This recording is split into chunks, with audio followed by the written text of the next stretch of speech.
사랑합니다. 오늘 배울 내용은 교과서 74페이지에 있는 내용이고요. 지난 시간 법을 왜 지키냐과 관련된 수업을 꼭 듣고 오셔야 합니다. 영상 속 카드를 눌러서 꼭 듣고 오세요.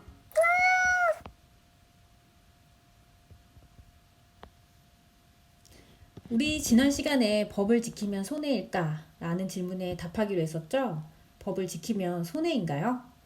도덕책은 마치 답정너인 것 같아서 사실 우리가 당연하다고 생각하는 물음에 질문을 던지게 하는 것 같아요. 그쵸? 예, 법을 지키면 손해라고 느낄 때도 있겠지만요. 우리가 법의 중요성에 대해 이야기한 것처럼 법은 우리가 살고 있는 공동체의 유지를 위해서 우리가 정한 약속입니다.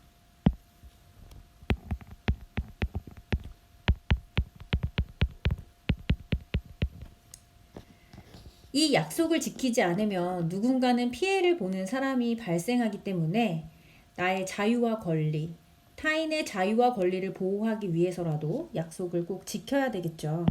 그래서 이 약속의 내용이라고 한다면 바로 타인의 혹은 나의 자유와 권리를 지켜줄 수 있고, 또한 이 법을 잘 지키면 우리의 안전도 보호할 수 있다라고 했기 때문에 법은 자유와 권리를 보호하고 안전을 지켜줄 수 있는 약속입니다. 이 약속을 지키는 것은 우리의 의무가 되겠죠. 그렇다고 한다면 이렇게 자유와 권리를 보호하고 우리의 안전을 지켜준다고 하면 법은 손해다? 이익이다? 그렇습니다. 우리 모두의 이익이 된다. 그래서 우리가 이것을 공익이라고 부르겠죠? 공익, 모두 함께 이익이다. 공익입니다. 그래서 결론은 뭐냐? 준법은 결국 공익을 증진시킨다라는 결론을 낼 수가 있습니다. 그러나 여러분, 현재 시행되고 있는 법이 모두 좋은 법이고 또 우리에게 이익이 되는 것일까요? 또 법을 지키는 것은 약속과 의무이기 때문에 어떤 법이든 무조건 다 지켜야 하는 걸까요? 때로 어떤 정책이나 법은 잘못된 것들도 많습니다. 선생님 또 무슨 얘기를 하려고 아까와는 전혀 반대되는 이야기를 하려고 하시는 거죠? 자, 1960년대 이야기를 해보려고 해요. 1960년 3월 15일. 이승만 대통령은 부정선거를 치르게 됩니다. 국민들이 선거를 시작하기도 전에 이미 대통령과 부통령으로 뽑혔으면 하는 사람을 찍은 표를 기표함에 대놓고 넣어두었다고 해요. 이를 알게 된 국민들은 대구를 시작으로 마산까지 고등학생들이 나서서 부정선거를 반대하는 시위를 벌였습니다. 지금 보는 사진과 같이요. 이런 시위 가운데 한 고등학생이 실종되게 되었어요. 그러던 중 마산의 앞바다에서 이 학생을 발견했는데 이 학생의 시신은 매우 참혹한 모습을 하고 있었습니다. 최루탄을 눈에 맞은 채 앞바다에서 시체를 발견하게 되었던 거죠. 이 모습을 본 어머니의 마음이 어땠을까요? 또 이 사실을 알게 된 국민들은 얼마나 화가 났을까요? 이 일을 계기로 해서 국민들은 공분을 일으켰고 4월 19일 초등학생들까지도 시위에 나와 이승만은 대통령직에서 물러나게 되었습니다. 이 혁명을 우리는 4.19 혁명이라고 부르죠. 이처럼 합리적이고 공정한 절차를 거치지 않고 법을 만든다든지 공익을 반영하지 못하고 특수한 집단의 이익만을 추구한다든지 개인의 자유와 평등을 침해하는 정부와 법도 지켜야 하는 걸까요? 때로 우리는 4.19 혁명의 예시처럼 공익을 위해서 법을 지키지 않기 위해서 저항하기도 합니다. 선생님, 아까는 법을 지키는 게 공익을 위한 거라면서요. 그런데 왜 또 다른 얘기를 하시나요? 맞아요. 하지만 잘못된 법이라면 그것이 오히려 공익에 저해가 되기 때문에 좋은 법은 공익을 가져다 주지만 옳지 못한 법은 공익에 손해가 됩니다. 그래서 법을 지키지 않는 것으로 잘못된 법과 정책을 바로잡는 것이죠. 이를 우리가 시민불복종이라고 합니다. 자, 다시요. 법을 지키는 것은 우리가 공익을 증진시키기 위한 목적으로 준법을 시행하는 거예요. 하지만 만약에 법이 잘못된 법이라면 오히려 공익에 손해가 되겠죠. 또 좋은 법은 공익을 가져다 주겠지만요. 때문에 이렇게 법이 잘못되는 경우, 그래서 공익에 저해가 되는 경우는 법을 지키지 않음으로써 법에 저항을 함으로써 잘못된 법과 정책을 바로잡는 노력을 하게 됩니다. 이를 우리가 무엇이라고 부르냐? 시민불복종이라고 부르는 것이죠. 역시 빈칸에 들어갈 말은 시민불복종입니다. 자, 그럼 시민불복종의 의미를 볼까요? 자, 기본권을 침해하는 부당한 법을 폐기하거나 바꾸기 위해서 공개적이고 평화로운 방법으로 그 법을 위반하는 행위입니다. 굉장히 좀 아이러니하죠? 법을 위반하는데 평화로운 방법으로 한다. 법을 위반함으로써 우리의 공익을 지킨다. 자, 그러면 시민불복종을 어떤 법에 저항하는 모든 행동들을 다 시민불복종이라고 하는 것일까? 그렇지는 않습니다. 어떤 아무 저항 행위나 다 시민불복종이라고 하지는 않아요. 그래서 시민불복종의 조건을 같이 보도록 하죠. 시민불복종의 조건 첫 번째입니다. 시민불복종은 먼저 목적이 정당해야 합니다.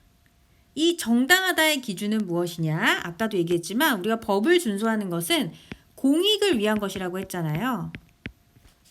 그렇죠? 그래서 시민불복종의 목적이 어떤 개인이나 특정 집단의 이익이 아니라 공익을 위한 것이어야 됩니다. 또한 존엄성이나 자유, 평등 등의 보편적인 가치를 위한 것이어야 되지 그것을 침해해서는 안 됩니다. 이러한 공익과 보편적인 가치를 지켜내기 위한 목적을 가지고 있을 때 우리가 시민불복종이라고 부릅니다.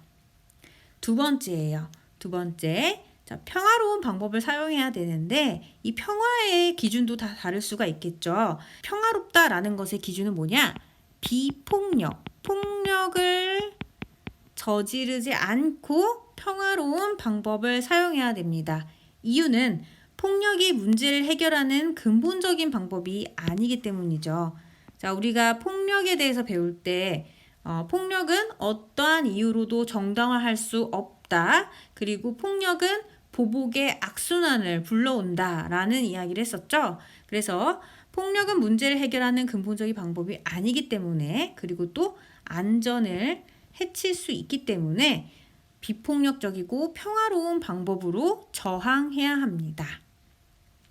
그 다음 세 번째입니다. 세 번째는 이 시민불복종이 최후의 수단이 되어야 한다는 사실이에요. 잘못된 법과 정책을 바꾸기 위해서 일단 많은 노력들을 기울여야 됩니다. 관련 기관의 중재라든지 법의 심판, 또 헌법 소원 등의 합법적으로 인정된 방법을 활용해 보다가 이런 합법적인 수단이나 방법으로 법이나 정책을 바꾸는 것이 너무 힘들고 법이나 정책에 의한 피해가 돌이킬 수 없을 정도로 심각한 경우에 마지막 수단으로 시민불복종을 행사해야 합니다.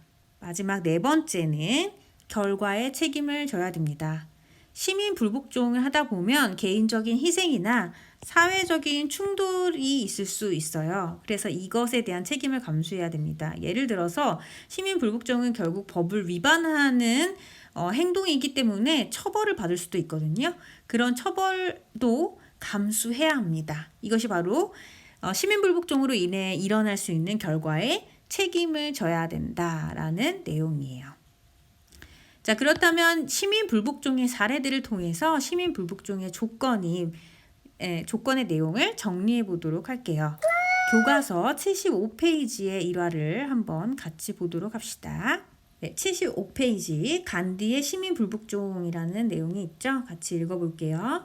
1930년 전쟁 자금 부족에 시달리던 영국 정부는 소금법을 제정하여 식민지인 인도의 모든 소금을 영국으로부터 비싼 값에 수입할 것을 강요했습니다. 자, 언제요? 1930년에 누가? 영국 정부가 누구에게? 인도에게 무엇을? 소금을 비싼 값에 수입할 것을 강요했다고 했습니다. 소금을 비싼 값에 산다는 건 우리가 지금으로서는 조금 이해하기가 힘들지만 소금은 누구에게나 꼭 필요한, 그리고 생명을 유지하기 위해서는 꼭 필요하기 때문에 비싸다고 해서 구매하지 않을 수가 없는 그런 식료품이에요. 근데 이것을 영국으로부터 수입을 해야 되지 인도에 나는 인도의 소금을 사고 팔 수 없게 해놓은 것입니다.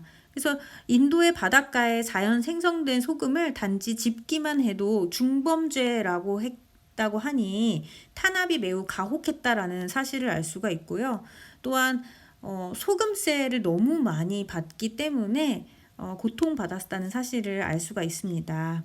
그러자 간디와 함께 여러 분야의 수많은 인도인들은 하루에 60km씩 25일간 쉬지 않고 해안가로 걸어가는 소금 행진을 했다고 해요. 일행은 사람들에게 직접 소금을 만드는 법을 가르쳤고 비록 한 줌의 소금이었지만 부당한 소금법에 대항하는 비폭력 불복종 운동이었다. 그래서 이렇게 걸어가는 그런 행진을 통해서 불복종 운동을 했는데 출발할 때는 78명으로 출발했다고 해요. 그런데 나중에는 수만 명에 이르는, 그래서 그 길이가 2마일에 이르는 행진을 했다고 합니다. 그러나 영국이 이에 대해서 폭력을 행사했기 때문에 6만 명이 투옥이 되었고 320명이 부상을 입고 2명이 목숨을 잃은 그런 행진이었다고 해요. 이로 인해서 간디는 법정에 서게 되었고 간디는 감옥에서 석방된 이후에도 영국 상품 불매 운동이라든지 파업이나 납세 거부를 계속해 나갔으며 이러한 간디의 노력과 인도인들의 저항의 결과 1947년 8월 15일 인도는 드디어 200년간의 식민 통치에서 완전한 독립을 쟁취하였다라고 되어 있습니다. 소금법은 1년 정도 시행이 되었다가 이 소금 행진을 통해서 이 소금법을 폐지했다고 하고요. 이것을 계기로 인도의 독립 과정에도 굉장히 중요한 선례를 남겼던 시민불복종 운동입니다. 간디가 이렇게 얘기했죠. 제가 법정에 선 것은 법적 용어로 말하자면 의도적 범죄에 해당하겠지요. 그러나 저는 제가 한 행위에 대해 한 시민으로서 마땅히 해야 할 가장 고결한 의무라고 생각합니다. 그렇죠. 인도에 나는 소금은 당연히 인도인의 것이다 라는 생각에서 비롯된 행동이었고요. 그리고 제 행위에 대한 대가로 제게 부과될 수 있는 가장 무거운 판결을 기꺼이 받겠다라고 이야기하고 있습니다. 자, 그러면 간디가 시행했던 소금 행진과 관련된 것이 그 시민 불복종 조건에 과연 잘 맞는지 한번 확인해 볼까요? 자, 시민 불복종을 하고 있는 그 소금 행진을 하고 있는 모습이고요. 자, 먼저 목적부터 살펴보도록 하죠. 이 간디의 소금 행진은 어떻습니까? 그 목적이 무엇에 있었죠? 그렇죠. 공익을 위한 목적이었는데 어떤 공익을 위한 목적이었냐? 인도의 독립을 쟁취하기 위한 더 작은 범위로 생각해 보면은 인도인들이 인도의 소금이 당연히 인도인의 것이다. 그래서 인도인들이 소금법 때문에 겪어야 되는 가혹한 고통에서 벗어나기 위한 목적을 가지고서 시행했던 것이 바로 소금 행진이었고요. 그다음에 그 방법을 어떻게 했습니까? 그렇죠. 걷는 것으로 보여주었고 해변가에 도착해서 소금을 한 줌 짚는 그런 행동 하나로 보여주었던 것이기 때문에 비폭력 수단을 사용했다고 볼 수가 있습니다. 그냥 걷는 것은 어떤 폭력에 해당되지 않는 내용이니까요. 하지만 그러한 인도의 국민들을 폭력으로 억압했던 것은 바로 영국의 행동이었죠. 다음 세 번째입니다. 최후의 수단으로 사용했는가? 그렇죠. 영국이 인도의 말을 들으려 하지 않아서 마지막 수단으로 불복종을 선택했습니다. 그래서 최후의 수단, 어떠한 방법으로도 통하지 않아서 마지막 수단으로 시민 불복종 행위를 했고요. 그다음 마지막 앞서 보았듯이 간디는 그 자신이 기꺼이 구속이 될 수 있었음을 알 수가 있었고 이를 받아들였다는 것을 알 수가 있죠. 그래서 자신의 결과에 책임을 질 수 있는가, 시민 불복종의 행위에 책임을 질 수 있는가에 관련돼서도 역시 부합한다고 할 수가 있습니다. 그래서 목적의 정당성과 그 다음 비폭력적이고 평화적인 방법을 사용하였고 최후의 수단으로 사용하였으며 그 결과에 책임을 졌기 때문에 간디의 소금법 행진은 시민 불복종의 조건에 부합한다고 할 수가 있죠. 자, 이런 인도의 독립운동에 영향을 미쳤던 사상가가 있었거든요. 그 사람은 바로 미국의 소로라는 사람입니다. 그에 져서 시민 불복종이라는 책에서 그 당시에 노예제를 지원하는 미국 정부에 대항을 하고자 소로도 이를 비판하면서 납세, 즉 세금을 내는 것을 거부했던 사람이었습니다. 그래서 그의 사상이 인도의 독립운동을 이제 비폭력 저항운동으로 전개했던 간디에게도 영향을 미쳤고 또 미국의 흑인 인권운동을 평화적으로 이끌었던 킹 목사에게도 영향을 미쳤고 지금까지도 시민 불복종 운동에 커다란 영감을 주고 있는 분입니다. 소로예요, 소로. 그래서 세금을 납부해서 국가가 폭력을 행사하도록 하고 그 때문에 무고한 사람이 피를 흘리도록 내버려 두는 것은 폭력적이고 잔인한 일이다 라고 얘기하면서 미국이 노예제를 유지하고 또 전쟁을 벌이는 것에 자신의 세금을 납부하지 않겠다 하여 불복종을 했던 사람입니다. 자, 소로가 이야기했던 내용을 우리가 같이 읽어볼 텐데요. 먼저 함께 보도록 하시죠. 자, 우리는 먼저 뭐뭇이어야 하고 그 다음에 국민이어야 한다고 생각한다. 법에 대한 존경심보다는 먼저 무엇에 대한 존경심을 기르는 것이 바람직하다. 내가 떠맡을 권리가 있는 나의 유일한 책무는 어떤 때이고 간에 내가 옳다고 생각하는 일을 행하는 것이다. 라는 아주 유명한 말을 남겼습니다. 빈칸에 들어갈 알맞은 말은 무엇일까요? 국민이기 이전에 우리는 무엇이어야 되나요? 그렇습니다. 인간이어야 되죠. 그리고 법에 대한 존경심보다 먼저 정의에 대한 존경심을 기르는 것이 바람직하다라고 했습니다. 자, 결국 법을 만든 사람은 인간이고 법은 인간을 위한 것, 또 국민을 위한 것이어야 되죠. 만약 우리가 만든 법이 우리의 보편적인 가치를 해치는 것이라면 다시 한번 고민해 보아야 한다는 소로의 말이었습니다. 삶에 적용하기 함께 해보도록 할게요. 나는 법 질서를 잘 실천하고 있는 사람인지 한번 점검해보고 부족했던 점을 고쳐서 실천해보는 활동을 해보도록 하겠습니다. 1번부터 10번까지 한번 자신의 점수를 체크해보고 그에 대한 반성을 한번 우리 해보도록 해요. 자, OX 퀴즈 풀어보도록 하죠. 생활 속에서 실천하는 생생한 도덕, 지휘쌤과 함께하는 OX 퀴즈입니다. 먼저 첫 번째 문제부터 같이 살펴볼게요. 준법이란 법을 지키고 존중하는 것을 의미하며 국가 구성원으로서 갖추어야 할 중요한 자세이다. 맞다, 틀리다? 맞습니다. 그 다음 두 번째, 시민 불복종은 부당한 법을 바꾸려고 공개적이고 폭력적으로 법을 바꾸려는 행위이다. 맞다, 틀리다? 그렇습니다. 폭력적인 것이 아니죠. 자, 공개적이고 평화로운 방법으로 법을 개선하려는 노력입니다. 폭력은 근본적인 해결책이 될 수가 없고 또 다른 사람의 안전을 해치는 행동이기 때문에 옳지 않습니다. 다음 세 번째, 시민불복종은 국가가 잘못된 방향으로 가려고 할 때 이를 바로잡으려는 태도이다. 맞다, 틀리다? 맞습니다. 다음, 시민불복종은 때로 폭력을 사용해도 상관없다. 전혀 아니죠. 폭력을 사용해서는 절대 안 됩니다. 자, 오늘날 우리가 자유와 평등의 가치를 누리고 살 수 있었던 까닭은 어느 시대건 국가가 잘못된 길을 가고 있을 때 그것을 바로잡아 주고자 했던 평범한 시민과 국민들의 노력과 그리고 투쟁 덕분이란 사실을 우리가 전 시간 그리고 이번 시간을 통해서 알 수가 있었습니다. 또 이렇게 우리가 자유롭게 이야기하고 또 수업을 하고 할 수 있는 것을 해보고 나니 이제 평범한 시민으로서 자신의 역할을 다하고자 했던 많은 분들의 노력에 감사하게 되는 날입니다. 오늘은 여기까지입니다. 수고 많았습니다. 사랑합니다.